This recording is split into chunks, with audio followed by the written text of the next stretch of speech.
Bienvenidos. En el día de hoy vamos a estar abordando los contenidos correspondientes a la clase de intervención fonoaudiológica en acúfeno. Para introducirnos en el tema, los invitamos a ver el video que se encuentra en el siguiente enlace. Entonces, en la clase de hoy vamos a hablar de acúfeno. Acúfeno es el término que se emplea habitualmente en español. Es un término que proviene de un vocablo en italiano, que a su vez deriva de un término en griego. Pero el acúfeno también es conocido como tinnitus o tinnitus, que es una expresión que deriva del latín, ¿sí? Ahí yo debajo les aclaré la pronunciación. La Haya menciona que se puede decir de las dos formas, tinnitus o tinnitus, lo van a escuchar de las dos maneras. En líneas generales, en la literatura en español se usa acúfeno y en la literatura internacional se habla de tinnitus, pero en ambos casos nos estamos refiriendo a lo mismo, ¿sí? Se emplean como sinónimos. ¿Qué es el acúfeno? Bueno, hay muchas definiciones de acúfeno. Yo les compartí acá la que propone la Organización Mundial de la Salud a través del Clasificador Internacional de Enfermedades, en el cual define al acúfeno o tinnitus como un síntoma inespecífico de un trastorno auditivo caracterizado por la sensación de zumbido, campanilleo, chasquido, pulsaciones y otros ruidos en el oído en ausencia de estímulos externos apropiados correspondientes y en ausencia de lo que el examinador puede escuchar con un estetoscopio, ¿sí? En términos simples, uno podría pensar que un acúfeno implica la percepción de un sonido sin una fuente externa que lo esté originando. Sin embargo, para ser más precisos, hay una serie de criterios mínimos de duración y frecuencia para que podamos considerar que la percepción de ese sonido es considerada un acúfeno y no otra cosa. Cuando hablo de otra cosa me refiero a una serie de diagnósticos diferenciales que vamos a ir viendo a lo largo de la clase.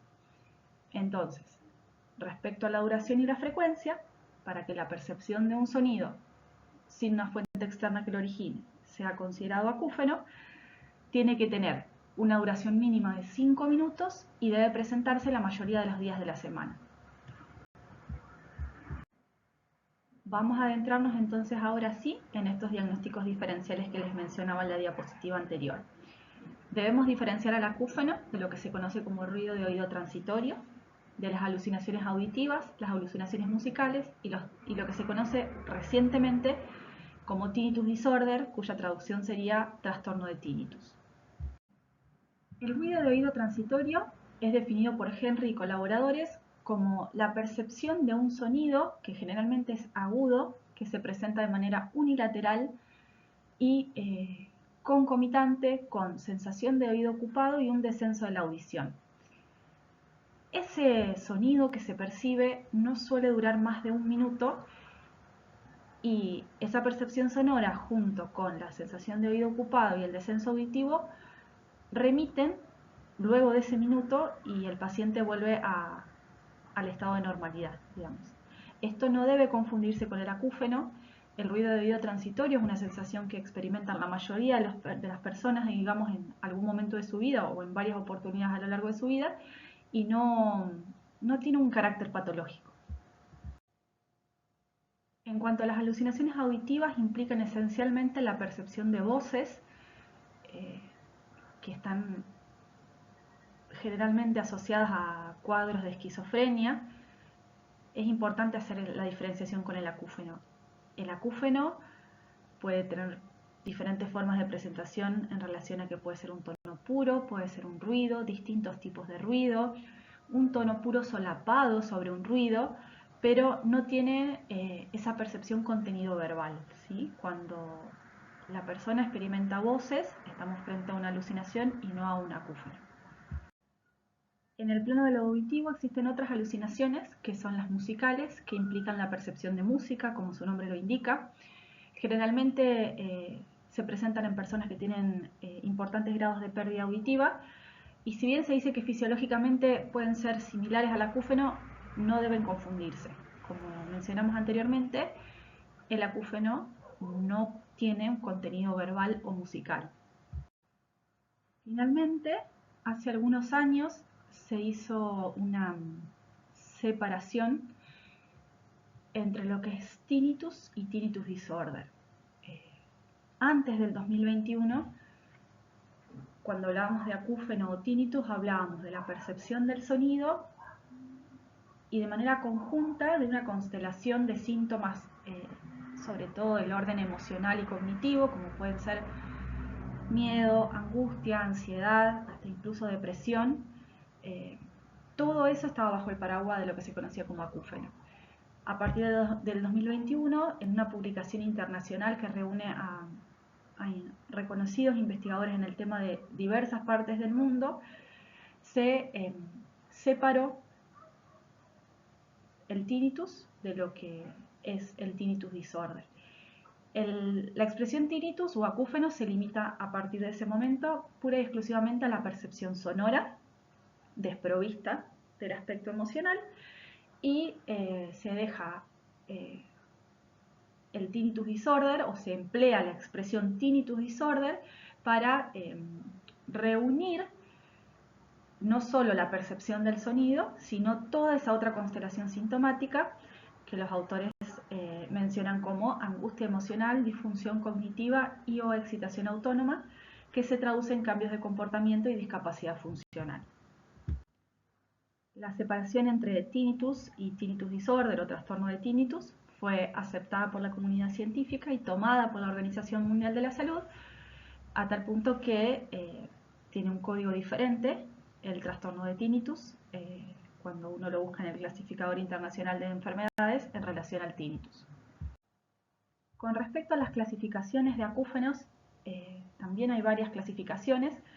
La más importante es la que separa entre acúfeno subjetivo y objetivo. Si ustedes recuerdan, cuando hablamos de la definición de acúfeno, dijimos que implicaba la percepción de un sonido sin una fuente externa que lo origine, ¿sí? Vamos a hablar de acúfeno o tinnitus subjetivo cuando no haya una fuente interna localizable, ¿sí? Mientras que vamos a hablar de acúfeno objetivo cuando sí exista una fuente de sonido interna, dicen los autores incluso cuando no se pueda localizar la fuente exacta. ¿Qué quiere decir esto? A veces hay percepciones que tienen los pacientes que por su forma de presentación, el profesional infiere que están respondiendo a etiologías generalmente de origen vascular o muscular, aunque no pueda evidenciarlo, ¿sí? Aunque no existan aún métodos diagnósticos que puedan dar cuenta de que efectivamente esa es la fuente que está causando esa percepción sonora. En general se trata de formas de somatosonido o la mayoría de formas de tinnitus pulsátil. Los pacientes con acúfenos de origen vascular suelen describir que escuchan una percepción que suena como un sh, sh, sh, sh, que en general es nada más ni nada menos que la percepción del sonido de la sangre por algún vaso que está pasando en la proximidad de la cóclea o en alguna de las partes del oído y se está transmitiendo hacia los centros superiores y está siendo percibido como un sonido. Y los que lo perciben, los que tienen acúfenos que son de origen muscular, suelen escucharlo más bien como una especie de descarga, como un taca taca taca, y esos están generalmente vinculados a músculos del oído medio o a músculos palatinos. El tinnitus subjetivo se conoce también como tinnitus primario y el tinnitus objetivo como tinnitus secundario. A lo largo de toda la presentación nos vamos a enfocar esencialmente en el tinnitus subjetivo, que es el más frecuente, pero tengan presente que el tinnitus subjetivo y el objetivo tienen fisiopatologías bien distintas, ¿sí? La segunda clasificación importante que tienen que tener presente es la diferencia entre agudo y crónico. Los autores no coinciden al 100% en el límite de tiempo que ponen para decir hasta este momento un acúfeno es agudo y a partir de aquí es crónico.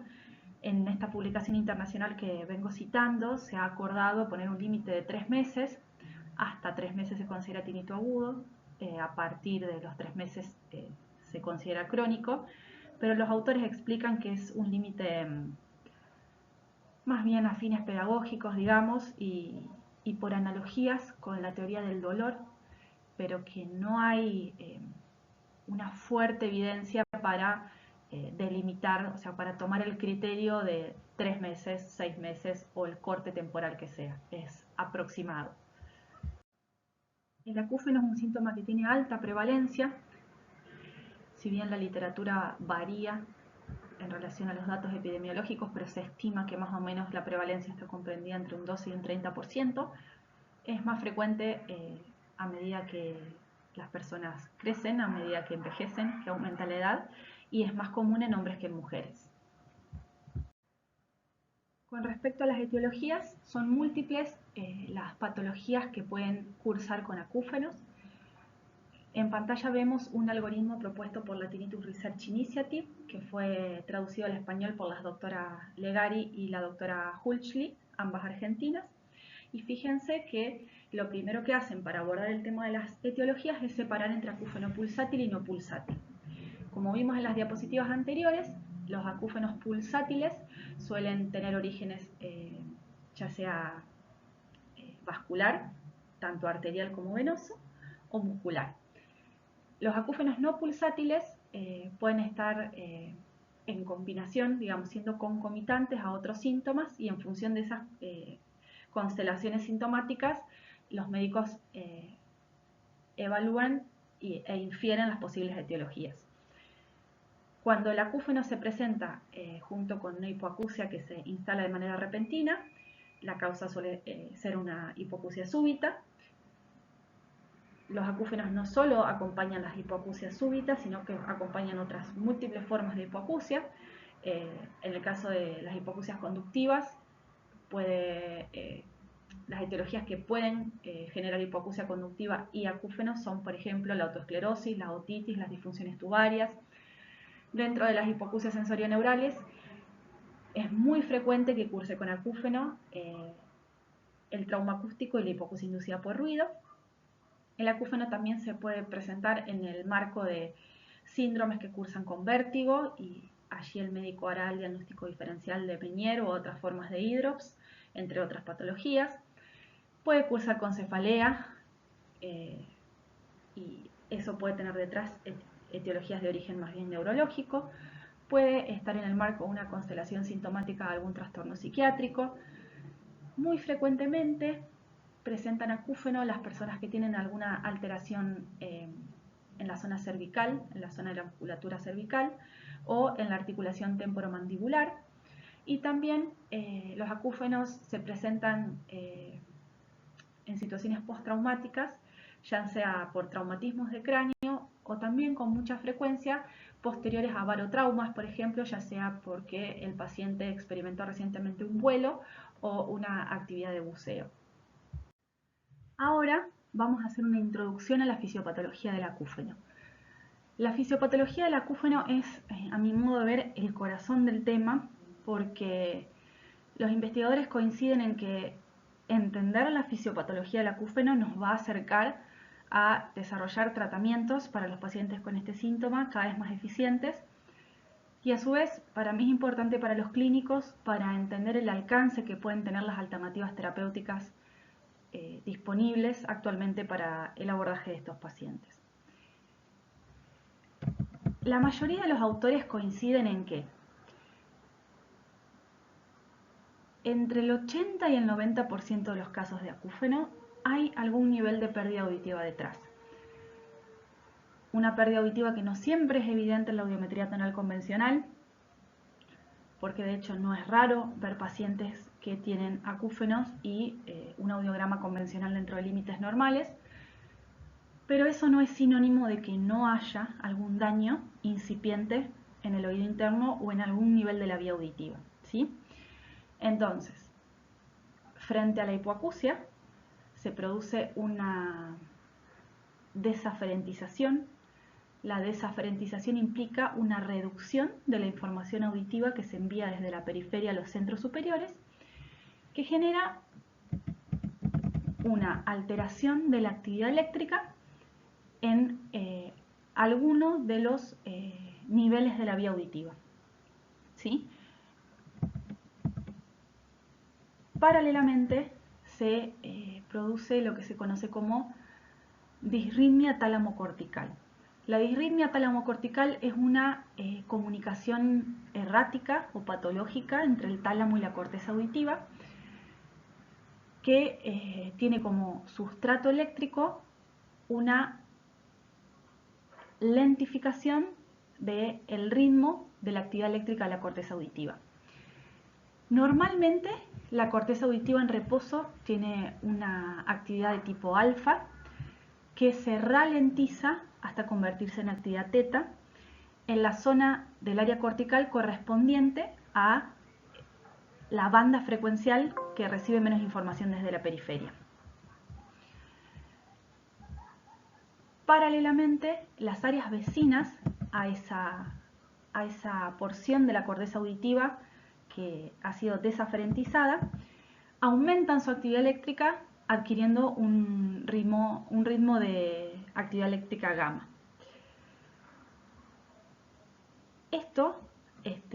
Esta disminución de la actividad eléctrica en la banda frecuencial desaferentizada y el aumento de la actividad eléctrica en las zonas vecinas se conoce como efecto de borde. Y también es explicado por el modelo de la reorganización tonotópica que plantea lo siguiente. Como ustedes saben, el oído interno está organizado tonotópicamente como si fuese un piano enrollado. Y una organización tonotópica análoga tiene la corteza auditiva.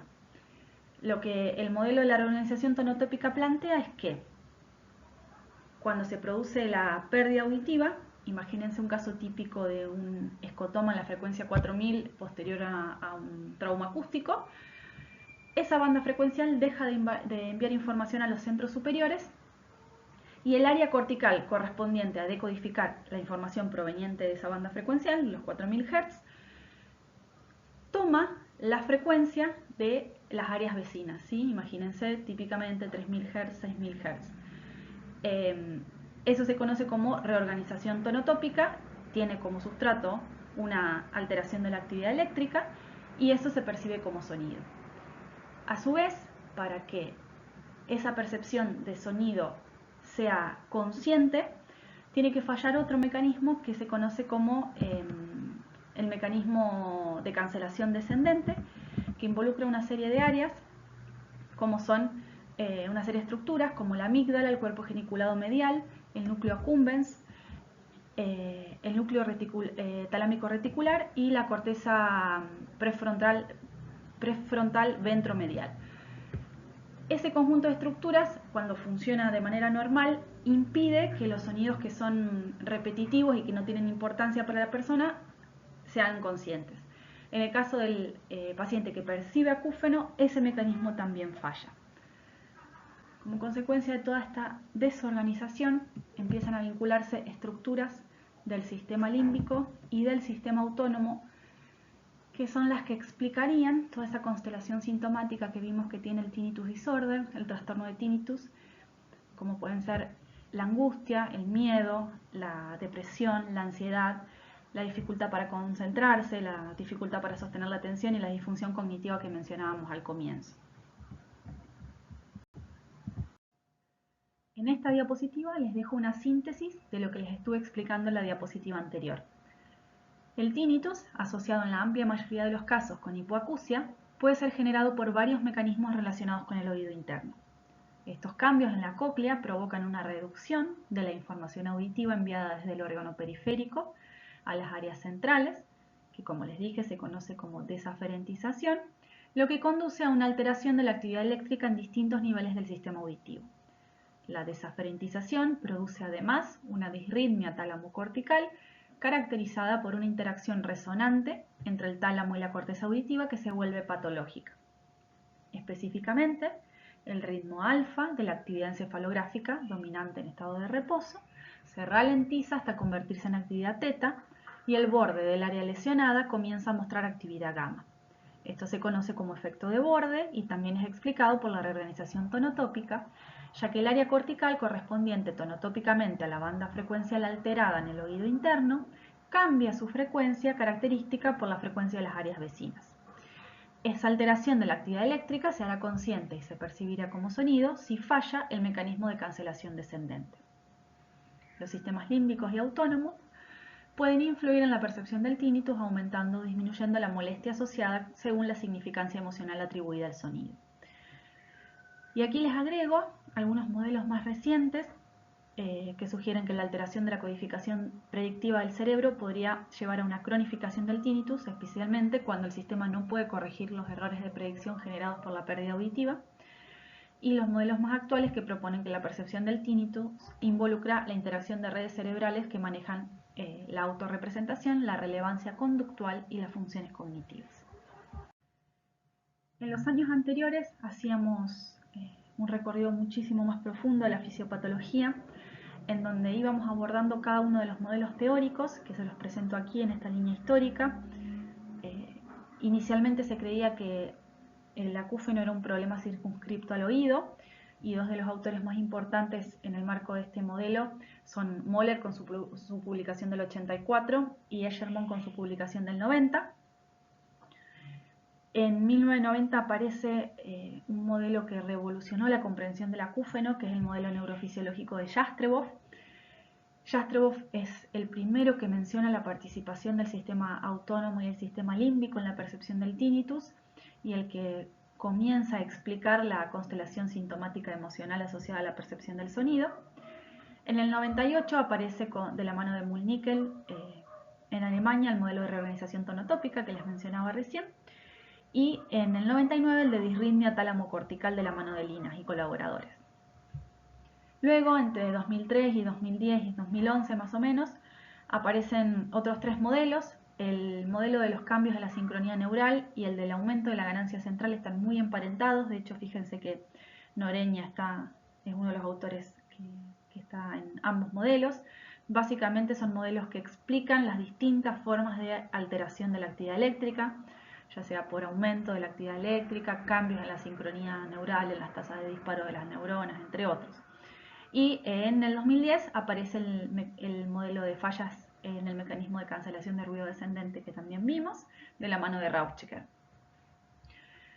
En el 2014 aparece el modelo integrador de la mano de Rieder y colaboradores.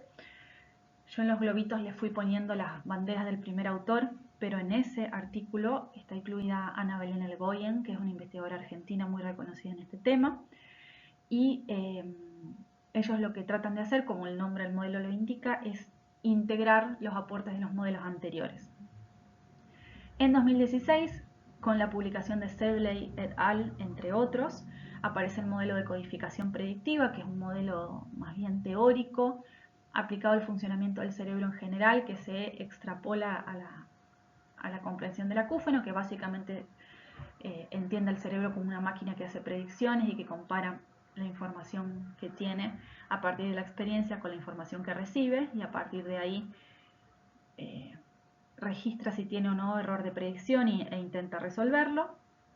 En 2022 aparece el modelo de red triple de la mano de Rieder, que es el que incluye estas tres redes que les mencioné al final de la diapositiva anterior.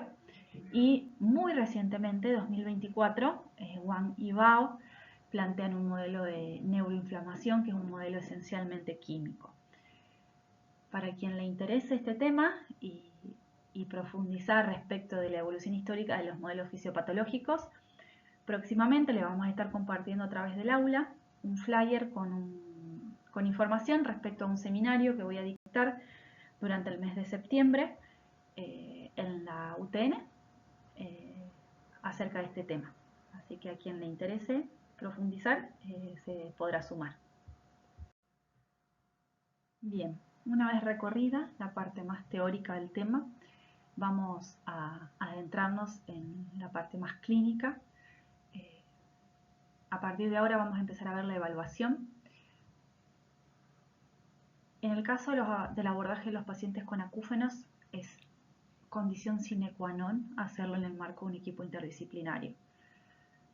Esencialmente, ese equipo está formado por un otorrinolaringólogo especializado en oído y, en la medida de lo posible, formado en acúfeno, una fonoaudióloga o fonoaudiólogo, psicóloga, psicólogo, un médico neurólogo. En algunos casos también intervienen los odontólogos o los kinesiólogos. Recuerden cuando vimos el cuadro de las etiologías, ¿no? Cómo podía haber acúfenos vinculados a alteraciones cervicales, acúfenos vinculados a alteraciones de la articulación temporomandibular, acúfenos vinculados a trastornos psiquiátricos. Entonces, en función de el cuadro de base del cual este síntoma forme parte, variará los integrantes del equipo interdisciplinario. Bien, en relación a la evaluación audiológica en particular, no tenemos en Argentina hasta hoy un consenso respecto a cómo evaluar a los pacientes con acúfenos. Entonces, les quería compartir una publicación de Fuller y colaboradores, que es una revisión sistemática de las guías de práctica clínica, que incluye las guías publicadas en cada uno de esos países que se mencionan allí, donde ellos hacen un recorrido por los estudios que más se recomiendan. Esa publicación es del 2017, hace algunos pocos años yo actualicé la búsqueda y publiqué un capítulo del libro en español que les voy a compartir en la diapositiva que está a continuación. En este cuadro les presento en la parte superior las guías de práctica clínica y en la primera columna cada uno de los estudios que aparecen mencionados. Fíjense que hay algunos estudios que gozan de consenso absoluto a la hora de evaluar un paciente con acúfenos, como puede ser la audiometría tonal convencional, u otros que aparecen en la gran mayoría de las guías clínicas, como la logoaudiometría o la timpanometría, pero hay otros que, para mi sorpresa, en el momento que hice ese trabajo, directamente no se recomiendan en algunas guías de práctica clínica, que son estudios que se hacen de manera habitual en la práctica clínica argentina, y bueno, sería bueno que ustedes que se están formando ya sepan que la realización de esos estudios debe ser repensada en los pacientes con acúfenos. Por un lado, la búsqueda de los reflejos estapediales. La búsqueda de los reflejos está contraindicada, por ejemplo, en pacientes en los que tienen fluctuaciones de la intensidad del acúfeno, porque exponerlos a una intensidad muy alta puede hacer que su acúfeno se modifique. Y ustedes saben que la búsqueda de los reflejos, justamente porque buscan un reflejo, requieren de intensidades elevadas de estimulación. Otras de las pruebas que ya no se recomienda tanto, o al menos no tiene la fuerza que tiene en Argentina, es la acúfenometría. Si bien es una de las pocas pruebas que permite caracterizar psicoacústicamente al acúfeno, es una prueba que tiene baja reproducibilidad. ¿Qué quiere decir esto? Que si el paciente viene hoy, tal vez equipare el acúfeno con 4000, y si viene la semana que viene lo equipare con 6000 o con 3000. Entonces, bueno, eso hace que al menos no se le ponga, no se le dé tanto peso, tanto valor a la acúfenometría en otras partes del mundo como sí pasa en Argentina. Personalmente no considero que sea una prueba que deba ser descartada, pero sí que tiene que tomarse con cierta relatividad sus resultados.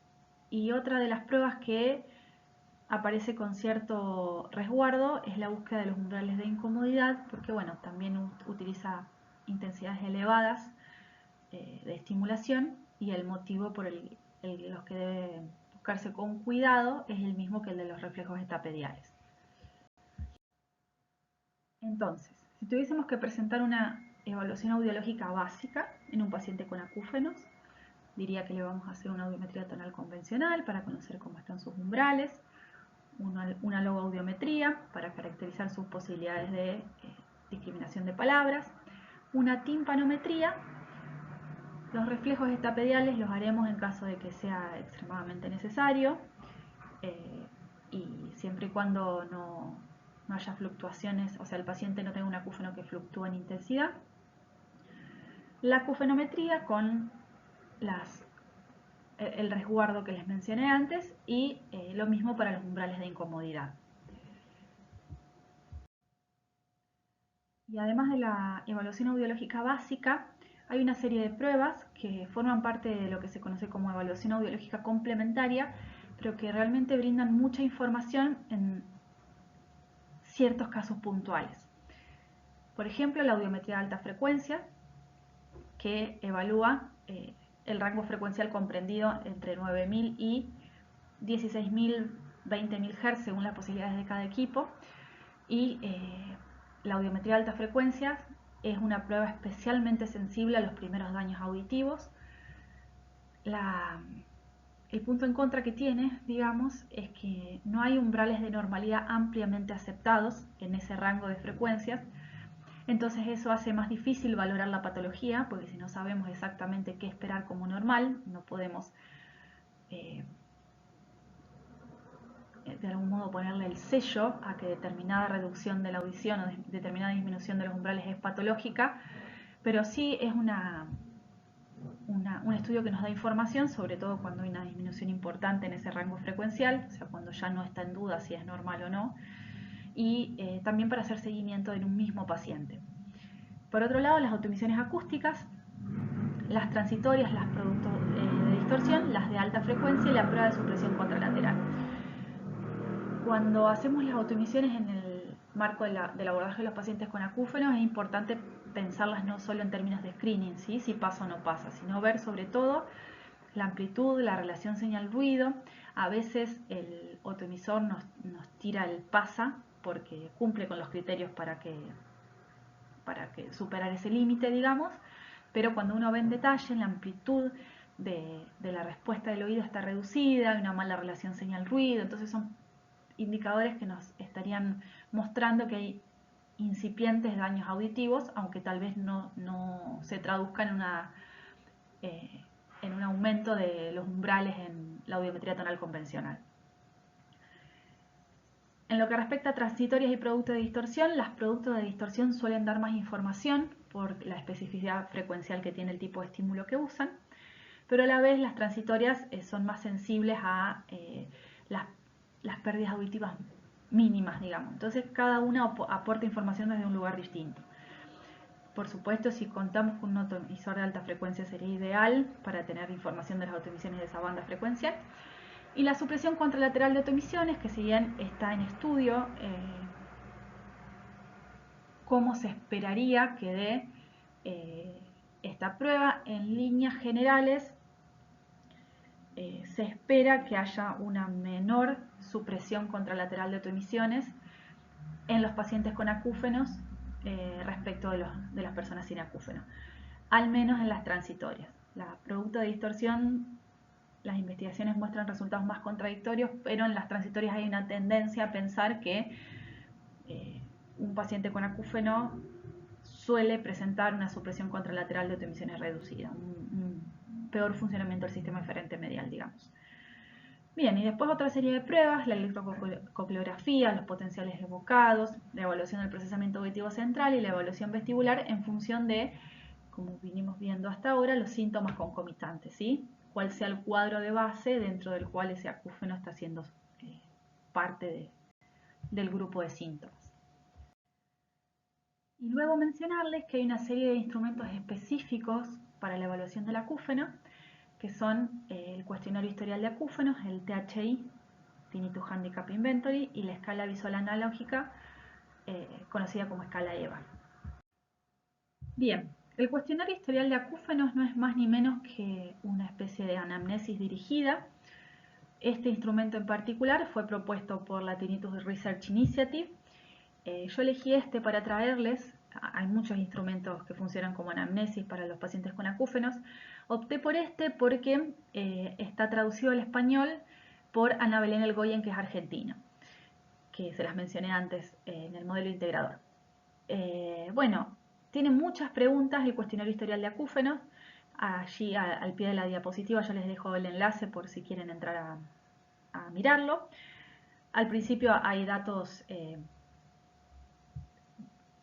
personales del paciente, como nombre y apellido, fecha de nacimiento, edad, sexo, si es diestro, zurdo, ambidiestro, y después ya empieza con preguntas respecto del historial familiar de acúfenos, o sea, si tiene antecedentes familiares de la percepción del síntoma. Preguntas acerca del comienzo, cuándo empezó, cómo empezó, si fue de a poco, si fue de golpe, si estuvo relacionado con algún evento, si es un acúfeno que pulsa y en caso de que pulse, si coincide o no con los latidos del corazón. Eso le va a hacer pensar al médico y a nosotros también en una posible etiología que esté detrás, como veíamos en el cuadro de etiologías. ¿Dónde lo percibe? Si es en un oído, en el otro, más en uno, más en el otro, en la cabeza, en otro lado. ¿Cómo se manifiesta en el tiempo? Si lo percibe de manera constante, es decir, todo el día, todos los días, o de forma intermitente. Algunos días sí, otros días no. En algunos momentos del día sí, en otros no. Si la intensidad del acúfeno varía. Si lo puede describir con sus propias palabras, si suena como un tono, como un grillo, como un timbre. Si diría que la frecuencia del acúfeno es muy aguda, media o grave. ¿Qué porcentaje del tiempo que estuvo despierto el último mes fue consciente del acúfeno? ¿Cuánto tiempo estuvo enojado por el acúfeno? ¿Si ha recibido tratamientos? Si el acúfeno se enmascara por ruidos ambientales, si empeora por ruidos intensos, si hay algún movimiento de la cabeza que modifique, entre otros. Aquí continuamos con el cuestionario historial de acúfenos, con las últimas preguntas. Hay una pregunta muy importante, es que si el estrés modifica el acúfeno. Muchos pacientes en los cuales el estrés les modifica el acúfeno. Si utiliza audífonos. Hay una pregunta vinculada a la hiperacusia, al pie de la primera hoja de esta diapo. Y luego se pregunta sobre las posibles comorbilidades. Vértigo, mareos, alteraciones temporomandibulares, dolores de nuca, algún otro tipo de dolor y si el paciente ha recibido tratamiento por algún problema psiquiátrico. En lo que respecta al Tinnitus Handicap Inventory, más conocido como THI, es un cuestionario que evalúa el grado de incapacidad que origina el acúfeno. Hay muchos cuestionarios que evalúan aspectos similares. Yo les traje el THI porque es el que está más usado internacionalmente, sobre todo porque ha sido traducido y validado a muchos idiomas, entonces eso hace posible la comparación de los resultados, sobre todo para quienes hacen investigación. El THI tiene 3 subescalas, la escala emocional, la escala funcional y la escala catastrófica. Cada una de las preguntas tiene puntos y al final se suman los puntos, se calcula un porcentaje y a partir de eso se estima un grado de incapacidad, ¿sí? Puede ser que el resultado sea que el paciente no tiene incapacidad por el acúfeno, que tiene una incapacidad leve, una incapacidad moderada o incapacidad severa. Aquí les traje una captura del THI original que fue publicado por Newman, Jacobson y Spitzer en el 96. Y esta es la versión en español más ampliamente difundida, que es la de Rice, Plaza y Tapia del 2001. Fíjense que aquí tienen las preguntas que les mencionaba. Las letritas que están al lado de los números indican a la escala a la que corresponde. Recuerden, funcional, emocional o catastrófica. Las posibles respuestas, sí, a veces no. Y a la derecha, los porcentajes que indican el grado de incapacidad. Y quería compartirles también, sobre todo para quienes hagan investigación, esta publicación de Seman, donde se evalúan las propiedades psicométricas del THI en español en una población argentina. Finalmente tenemos la escala EVA. La escala EVA es una escala que se usa no es exclusiva para el acúfeno, se usa para la percepción de dolor en un montón de otros ámbitos.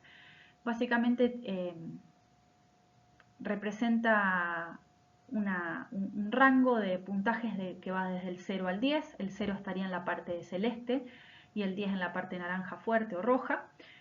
Y tiene 2 versiones la escala EVA, una vinculada al volumen y otra a la molestia.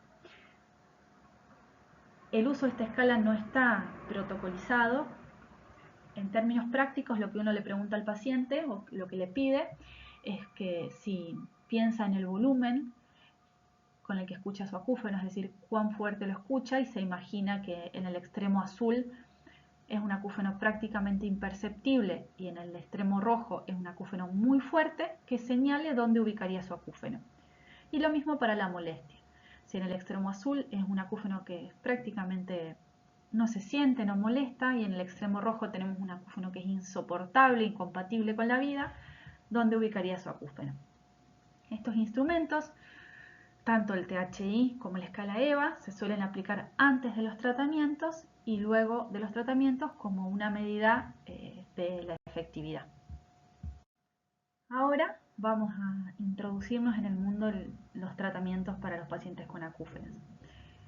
Lo que les presento en esta diapositiva es una red de la Asociación Británica de Tinnitus, que en la parte inferior donde dice Discovering a Cure, tiene las alternativas terapéuticas vigentes al momento. Fíjense que el mapa es inmenso, ¿sí? Ellos lo dividen entre tratamientos farmacológicos y no farmacológicos. Dentro de los no farmacológicos se distinguen las terapias sonoras, los tratamientos multimodales, dentro de los cuales hay uno que es muy conocido, que es la TRT, la terapia de reentrenamiento de tinnitus, que ya vamos a ver. Los tratamientos psicológicos, dentro de los cuales se distingue la terapia cognitivo-conductual. Los tratamientos que trabajan con estimulación eléctrica o magnética transcraneal. Los tratamientos que implican modificaciones en la dieta, en la actividad física, en los complementos y los suplementos. O sea, hay infinidad de tratamientos en este momento en estudio para los pacientes con acúfenos con distintos grados de evidencia. Como son tantas las ofertas terapéuticas, les quería compartir una revisión sistemática de Fuller y colaboradores que les mencioné ya cuando hablamos de la evaluación. Ellos hacen una síntesis de las recomendaciones sobre el tratamiento del tinnitus subjetivo en función de las guías clínicas que revisaron en ese momento. La publicación es del 2017.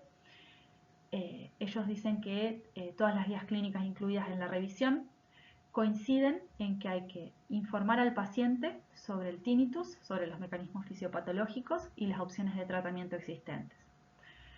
Todas las guías están de acuerdo en indicar audífonos cuando los pacientes experimentan pérdida auditiva, es decir, cuando tienen hipoacusia y solo cuando tienen hipoacusia. 3 de 4 guías están de acuerdo en ofrecer terapia cognitivo-conductual especializada para acúfenos a los pacientes que tienen este síntoma. Hay una falta de consenso sobre el uso de la terapia de reentrenamiento de tinnitus. Los medicamentos recetados y los suplementos herbales no deben usarse para el tratamiento del tinnitus. Y hay indicaciones controvertidas, digamos, según las guías, en relación a la estimulación magnética transcraneal. Particularmente las guías holandesas y estadounidenses la desaconsejan, y la directriz alemana da una recomendación incierta, como abierta. Ahí les agregué una revisión más actual, que es de Meyers del 2023, y les puse que da recomendaciones similares. Similares es similares, no iguales. El punto en el que esencialmente se diferencian es en el hecho de la indicación de audífonos.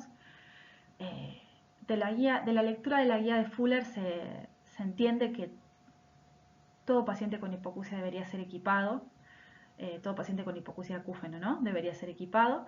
Bueno, esto no está tan claro en la revisión, en la conclusión que hace Meyers, pero bueno, tiene sentido porque es más actual, incluye otras guías, nuevas versiones de las guías que había incluido Fuller, pero en líneas generales las tendencias en los tratamientos siguen siendo las mismas.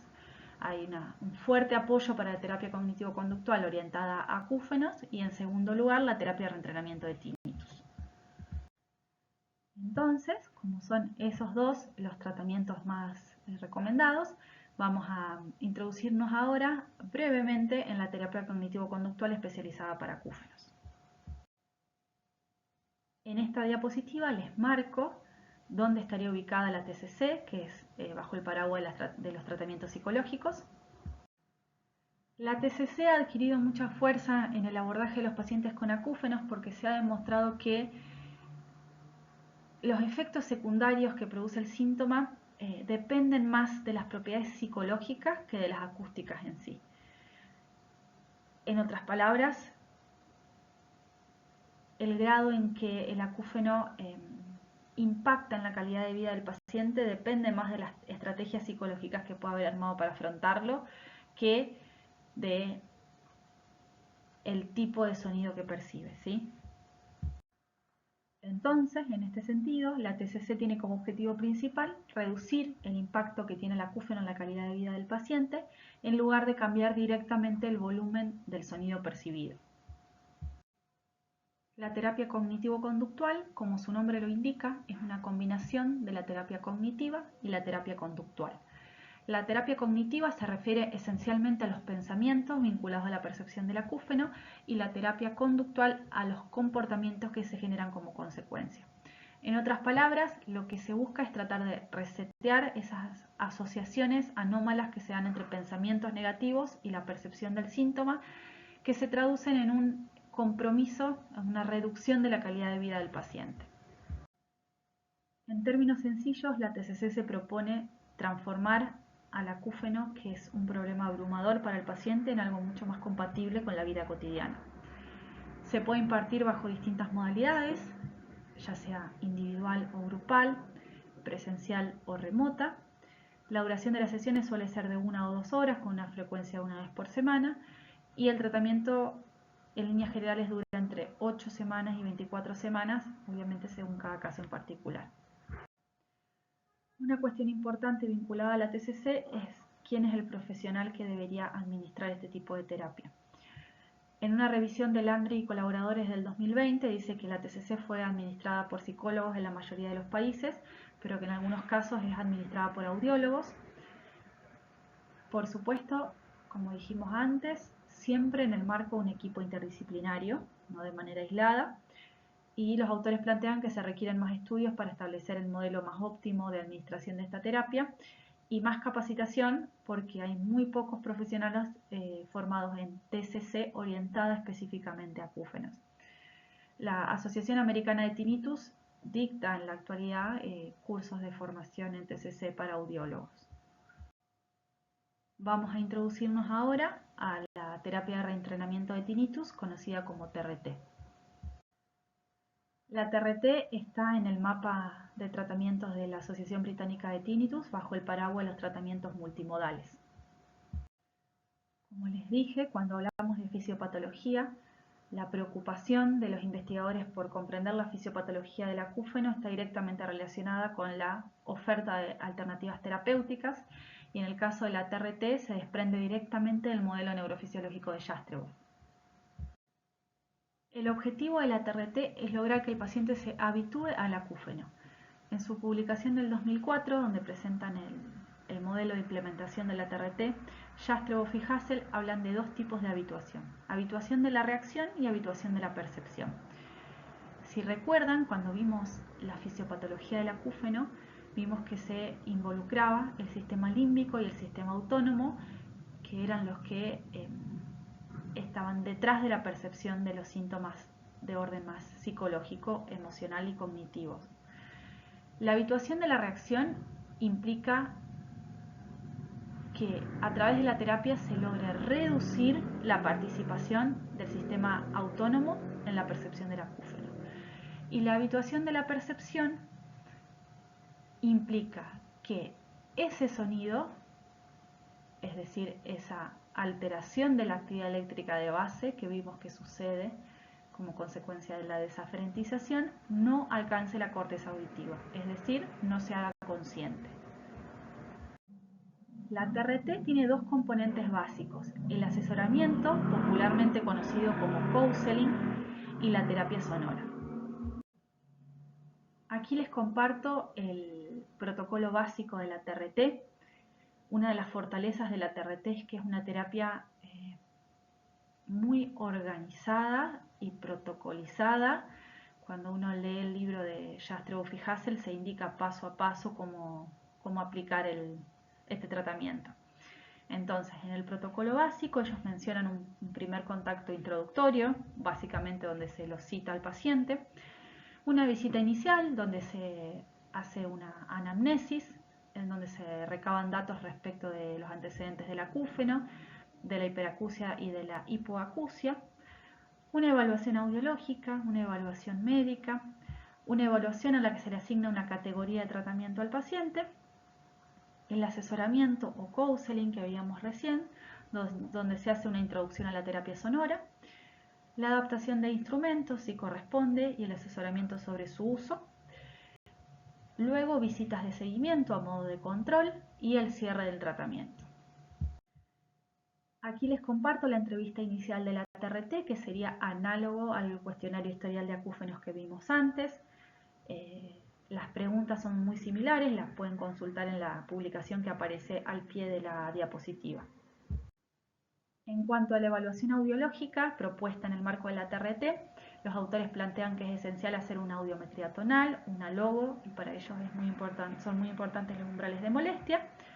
Secundariamente, otomisiones acústicas y la acufenometría la proponen como una prueba extra, digamos, que aporta cierta información, pero no está dentro del núcleo de la batería básica.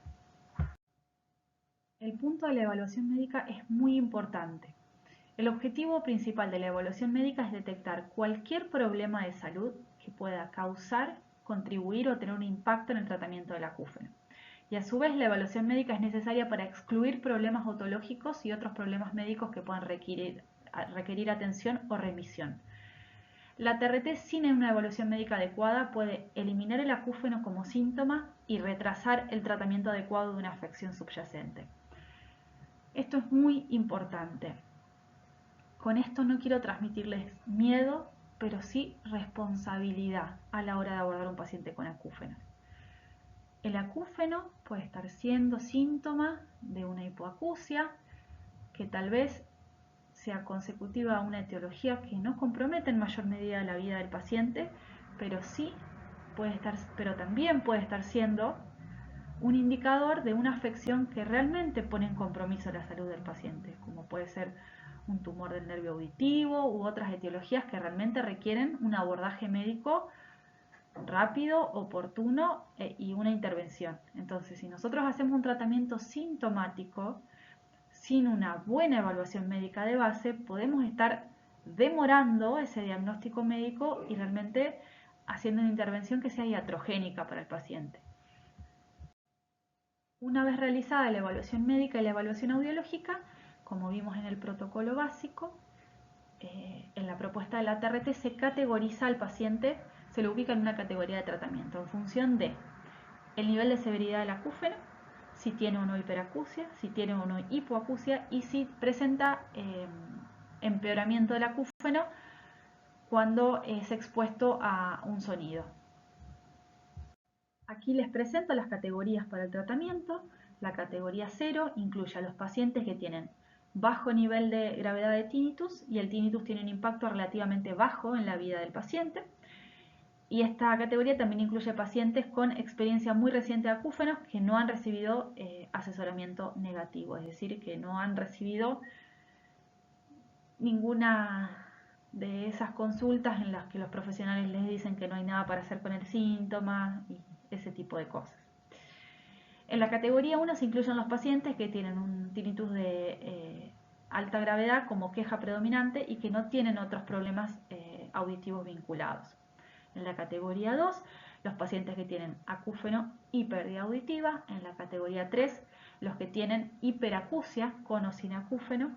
Y en la categoría 4, los que tienen hiperacusia como queja dominante y que los síntomas, tanto la hiperacusia como el acúfeno, se incrementan luego de la exposición a ruido. Y los autores dicen que, lógicamente, estos son los pacientes más difíciles de tratar.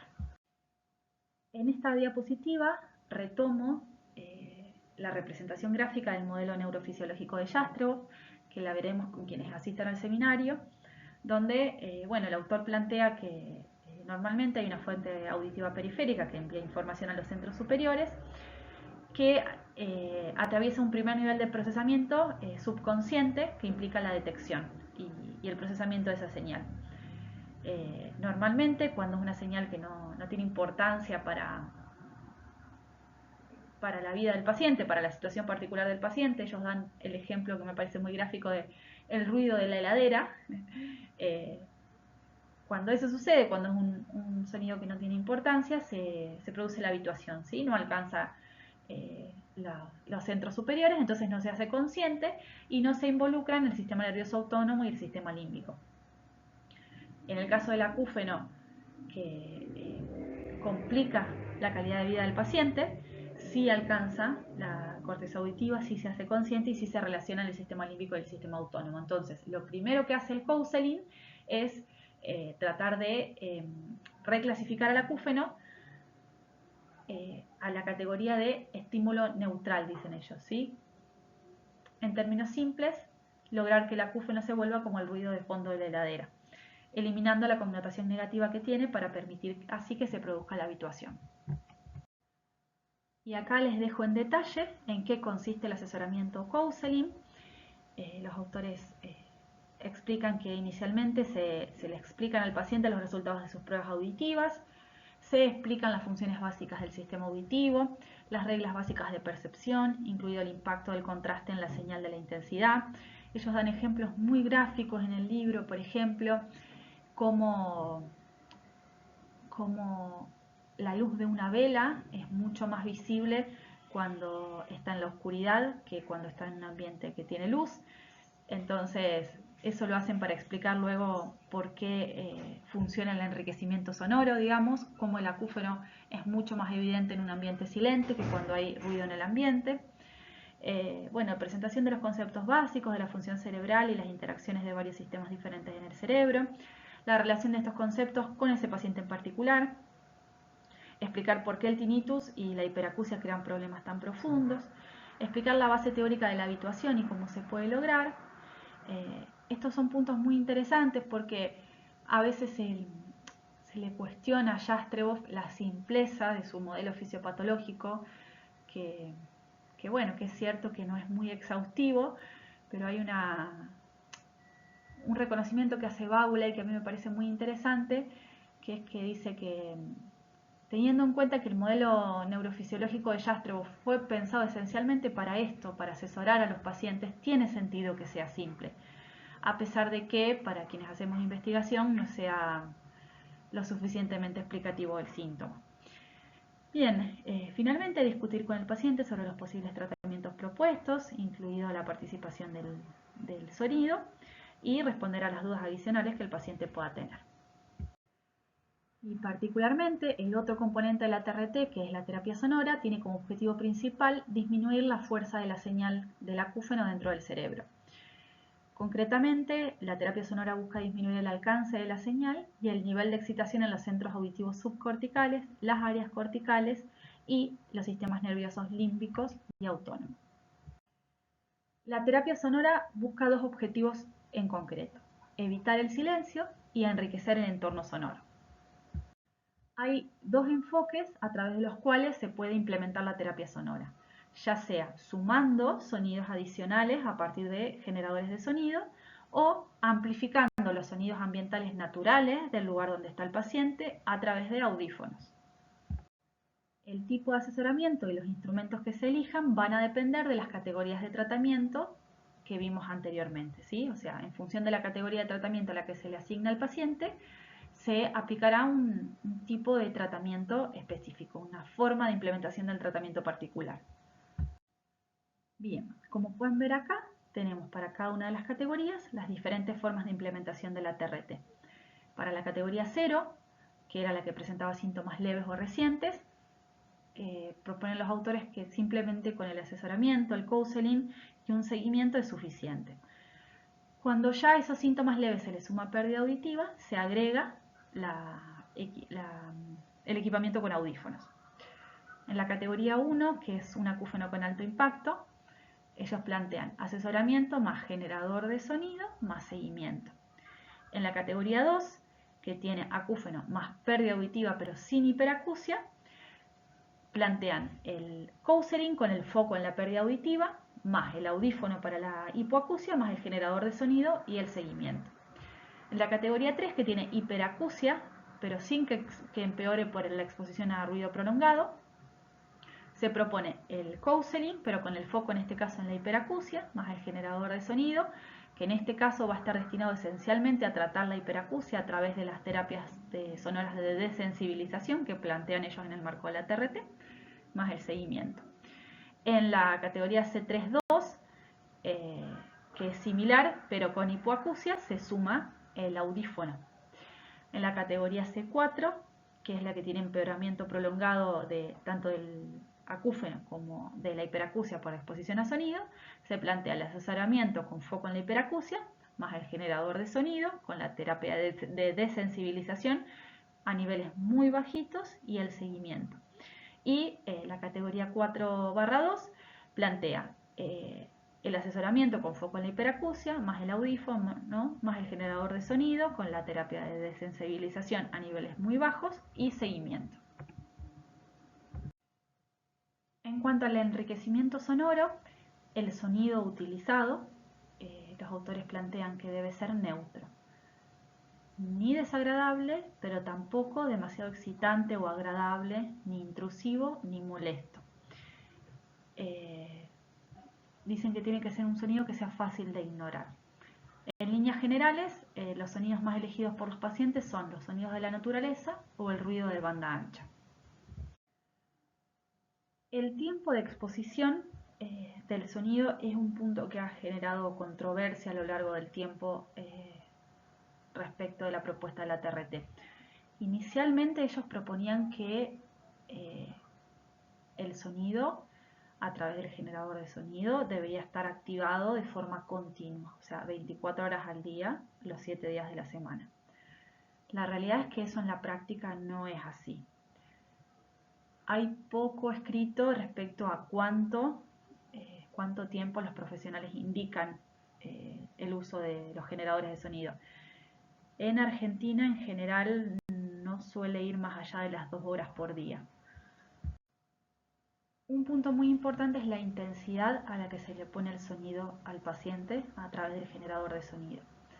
Ellos trabajan con un concepto que se llama punto de mezcla. Punto de mezcla es la intensidad en la que el sonido que se le pone al paciente es lo suficientemente alto como para que lo escuche, o sea que supere el umbral, pero que no tape al acúfeno, ¿sí? Que no lo enmascare, sino que sea ese nivel donde está igual de fuerte que el acúfeno, de modo que empieza a interferir, ¿sí? Que el paciente no tiene del todo claro si lo que está escuchando es su acúfeno o el sonido que se le está poniendo. Y ellos hacen mucho hincapié en que el sonido no debe tapar al acúfeno, porque plantean que es imposible que el cerebro se pueda habituar a algo que no escucha. O sea, tiene que haber un registro de la actividad neuronal de base. El enmascaramiento es otra forma de terapia sonora, pero ellos plantean que para la TRT, enmascarar el acúfeno, o sea, taparlo con el sonido que uno pone, es contraproducente. Y en esta placa les muestro algunas indicaciones de uso. En el libro ellos proponen que los generadores deben estar activos apenas el paciente se despierta, que no está indicado que usen los generadores en el oído durante el sueño, que en esos casos se prefiere más bien la estimulación a campo libre. Pero bueno, como les dije, en Argentina no, en líneas generales en la práctica no se usa la exposición a sonido tanto tiempo, y durante la noche digamos, hacen uso de la terapia sonora a los pacientes que realmente el acúfeno les complica la capacidad para conciliar el sueño, pero como ya vamos a ver, las aplicaciones nuevas tienen temporizadores y demás, de manera que una vez que el paciente se durmió se apagan. En la actualidad, la mayoría de las marcas de audífonos vienen con programas específicos para acúfenos. Yo les traje algunos para compartírselos. En el caso de Widex, ellos trabajan con una terapia puntual que se llama el Tinnitus Zen, que funciona con tonos fractales. Los tonos fractales son sonidos que tienen patrones particulares que hacen que tienen un modo de presentación que nunca se repite al 100%, entonces eso hace que el cerebro no pueda predecir el sonido que viene. Y en la propuesta de Phonak ellos trabajan con distintos tipos de tonos y distintos tipos de ruido. Para quien le interese el tema, les dejo una publicación de MED y colaboradores del 2020 donde hicieron una revisión sistemática sobre las aplicaciones disponibles para el tratamiento de los pacientes con acúfenos. Aquí les traje algunas capturas de las aplicaciones más utilizadas en Argentina. La propuesta de Belton y de Resound es prácticamente similar. Pueden ir a su Play Store y descargarlas porque son gratuitas. ellos tienen la posibilidad de armar distintos ambientes que combinan distintos tipos de sonidos, fíjense, agua, sonidos de burbujas, de cascadas, de fuegos, de cigarras, y se pueden elegir hasta 3 y se les va dando distinta intensidad en función de cómo el paciente lo quiera combinar. Ambas aplicaciones no tienen solo la parte de terapia sonora, sino también tienen una meditación guiada, lineamientos para trabajar sobre la respiración, imágenes, actividades. Y esta es la de Widex, que como les comentaba trabaja con tonos fractales, tiene distintos escenarios también, playas, pájaros, noche, lluvia. Se puede modificar cuánto el sonido va hacia la derecha o a la izquierda en caso de que el paciente lo use con auriculares, y el volumen. Y esta es la que tiene la opción del temporizador que les comentaba. Si el paciente sabe que más o menos tarda 30 minutos, 45 minutos, una hora en dormirse, programa el temporizador de modo que el sonido se apague una vez que se haya dormido. Y aquí les compartimos una propuesta muy interesante de una colega argentina que es la doctora Magali Legari, que creó Sonora, que es una plataforma disponible de manera gratuita en internet que ofrece distintos tipos de estímulos sonoros para los profesionales que quieren implementar esta terapia. En esta primera pantalla explica en qué consiste la propuesta terapéutica y brinda información acerca de los acúfenos, la hiperacusia y la hipoacusia. Aquí tienen las distintas opciones de estímulos que ofrece. Fíjense que hay ruido rosa, ruido blanco, ruido de banda estrecha o angosta, que se puede configurar según la frecuencia de base que uno prefiera. Fíjense que llega hasta 12.000 Hz. Eso es muy interesante porque muchos pacientes equiparan sus acúfenos en las altas frecuencias. Bueno, y después se le pueden sumar distintos ruidos más vinculados a los entornos ambientales, como en el caso de las aplicaciones anteriores. Bien, y luego de haber visto las formas concretas y más actuales de aplicar la terapia sonora en el marco de la TRT, seguimos con el protocolo. Como les habíamos comentado al inicio, tiene una última parte de seguimiento que se estipulan aproximadamente luego de los primeros 3 meses y posteriormente a los 6, 9, 12, 18 y 24 meses. El seguimiento incluye, asesoramiento, verificación del cumplimiento del protocolo, modificaciones del enfoque en caso de ser necesario, resolver los problemas que puedan haber surgido en relación a la adaptación y el funcionamiento de los audífonos y o los generadores de sonido, la entrevista de seguimiento y la repetición de las medidas audiométricas, es decir, los controles auditivos.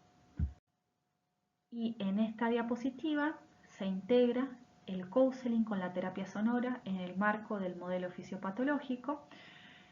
Los autores plantean que gracias al efecto combinado del counseling y la terapia sonora, todas las conexiones se debilitarán y la activación de todos los centros involucrados va a disminuir. Esto promueve un bloqueo final de las conexiones entre el sistema auditivo y los sistemas nerviosos límbicos y autónomos, responsables de la habituación de la reacción, y de las conexiones entre los niveles subconsciente y consciente del sistema auditivo vinculados a la habituación de la percepción. Para finalizar, al igual que con cualquier otro método clínico, lógicamente la TRT no se puede aprender solo con material de lectura, se necesita entrenamiento y prácticas específicos para lograr la competencia. Aquí les compartimos las referencias bibliográficas.